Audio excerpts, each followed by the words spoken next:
អ្នកមិនចាំបាច់ប្រាប់មនុស្សគ្រប់គ្នាអំពីក្តីសុបិនរបស់អ្នកទេ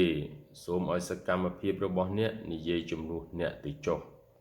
ធ្វើការដោយស្ងៀមស្ងាត់អត់ធន់និងផ្ដោតនៅពេលអ្នកដទៃនិយាយអ្នកអាចបង្កើតវាបានមនុស្សដែលមានសម្លេងខ្លាំងបំផុតនៅក្នុងបន្ទប់មិនមែនជាអ្នកខ្លាំងបំផុតទេជាញឹកញយអានុភាពពិតប្រាកដវាដំណើរការដោយភាពស្ងៀមស្ងាត់ភាពជោគជ័យមិនត្រូវការសម្លេងរំខានទេតែវាត្រូវការវិន័យនៅពេលអ្នកធ្វើការដោយស្ងៀមស្ងាត់អ្នកនឹងនៅឆ្ងាយពីការរំខាននិងការវិនិច្ឆ័យមនុស្សប្រហែលមិនកត់សម្គាល់អ្វីដែលអ្នកកំពុងធ្វើនៅក្នុងពេលនេះទេប៉ុន្តែថ្ងៃណាមួយលទ្ធផលរបស់អ្នកនឹងក្លាយទៅជាសម្លេងនិយាយឮខ្លាំងបំផុត